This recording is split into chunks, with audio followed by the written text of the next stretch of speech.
Makoko is infamous for being one of the most popular slums in the world. This floating community is famous or infamous for the wrong reasons. Many in government believe this community to be an eyesore in Africa's largest city and have tried multiple times to demolish or at least relocate the residents for decades. While riding on the third mainland bridge recently, I couldn't help but notice sandfilling going on around the community. I decided to investigate, and what I learned over 3 days in Makoko will shock you. Visiting Makoko has always been on my bucket list for a while, but I did not really think about doing it until one day I was watching the local news and I saw a story about Makoko being demolished soon. I had to travel from Makoko community around Iwaya, and I took a boat ride from what can only be described as a dock or a bus stop. From there, I got to travel through most of the settlements until I got open water. I consider myself to have a fairly strong stomach, but you need to have a fairly strong stomach. As mentioned earlier, I spent 3 days in the community. Most notably, I spent most of my time at a preschool set up by a young gentleman. I got to go around most of the community with my new friend, and this gave me a sense of security. During the journey, my new friend took me to certain places that people that go to Makoko would never visit. I went to the community maternity ward. I don't know if that's the only one, but I went there. That's where lots of women, or most women, bet. I didn't make a video there, but the state of that space, I'm not sure it's worth calling it a clinic, was horrendous. I did not see anything medical. They still use traditional medicine. It brought tears to my eye. The water is blacker and more black the nearer you are to land. So near Iwaya, it was very black. But the closer you got to the bridge and open water, the clearer the water became. And by the time you got into open water, basically the color of water in Lagos Lab. Our boat wasn't mechanized, so we could not get too close and feel inside. But we got close enough that I was able to get you this feed. Why don't you consider subscribing to the channel and liking the video if you are enjoying it so far? Thank you as you do so. The first question that came to my mind when I saw this was, why are they sandfilling here? Lagos, Nigeria is in a long-term constant battle with the ocean. Coastal erosion has led to lots of land, prime real estate, being washed away over the years, and the government has been in a fight while sandfilling and reclaiming land forever. Lagos loves to reclaim land, but as you might have guessed so far, it's not always the best thing for the environment for a couple reasons that we're going to be talking about in the next video.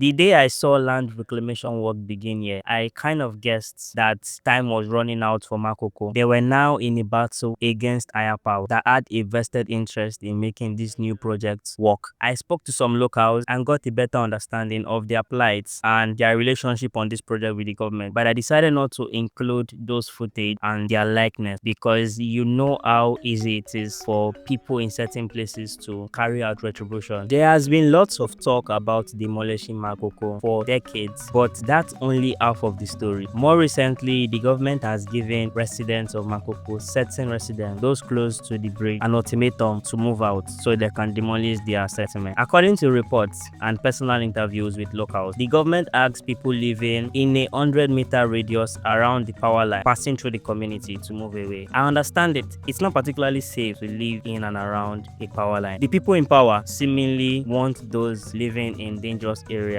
to relocate, but as always, that's only half of the story. We know how governments in different levels in this country function. There must always be more to the story. Considering the timing of the sandfilling project and the latest order for Makoko residents to demolish, there is always something beneath the surface, and we're going to try to find out what that is this time. What do they plan to build here? That was another question that came to mind because nobody spends this much money, time, and effort to reclaim land in the middle of the Lagos Lagoon for no reason. The main question on my mind and other people's mind is, what are they planning to build here on the reclaimed land? I asked a couple people, nobody I asked knew, or they were unwilling to share. Everybody told me that they had no idea. That might be the truth, that might just be them not trying to get robbed. Who knows? I went around the community and spoke to some more people, and the story remained the same. We don't know. The government has sent us a couple letters, but we don't know what they are planning. Common sense and local context suggested to me that maybe it was a new neighborhood or real estate development. You know how about Lagos is any opportunity to develop a new project, overpriced for that matter, they'll take it. I also consider that probably it was a new road. It was right beside Third Mainland Bridge. It's not beyond the realm of imagination. Imagine that some sort of road or diversion was being built here. I looked down the lagoon and saw Unilag, and I was like, what if this was an extension to Unilag? Everybody knows that the University of Lagos has one of the smallest university campus for a public university. At the end of the day, nobody knows for sure. Please consider supporting my work by joining the channel as a member, or perhaps you can give super thanks. If that's a bit too much, why don't you just subscribe and like video? As mentioned earlier, the most popular example of land reclamation and ocean sandfilling in Lagos and possibly Nigeria is Eco Atlantic. My research brought lots of comparison with Eco Atlantic. I saw videos and articles like Makoko is the next Eco Atlantic, Lagos State is turning Makoko into Eco Atlantic. I was like,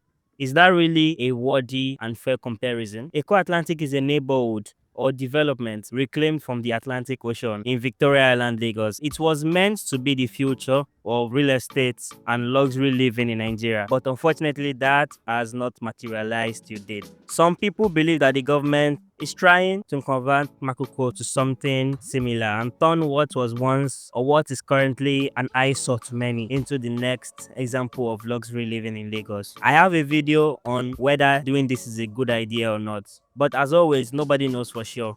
My research unearthed a lot of things, and I wondered whether it was even a good idea to try to replicate what Eco Atlantic is, because to many, Eco Atlantic has not really been a success. This project brings with it lots of questions like, will the sand filling eventually connect to the mainland? Common sense suggests that the project will eventually connect to the mainland somewhere in Iwaya/Yaba. But in order for this to happen, it will need to pass under the same problematic power lines that is making the government allegedly relocate people from Makoko. Something has to give. The power lines have to go, or the project needs to continue with the power line remaining as a bottleneck. What exactly is going to happen? As always, nobody knows. Is such a development a net positive for Lagos and its residents? This is a question I would like you watching this video to answer, because I really do not know and I wish I had the answers, but time will tell. But in your opinion, will this be a net positive to Lagos residents, or will it end up being a waste like some other projects? What does the future hold for Makoko? I had no emotions about this place until I visited. When I visited, I saw what life was like behind the media circus, and I realized that this place is home to many people. There are some people here that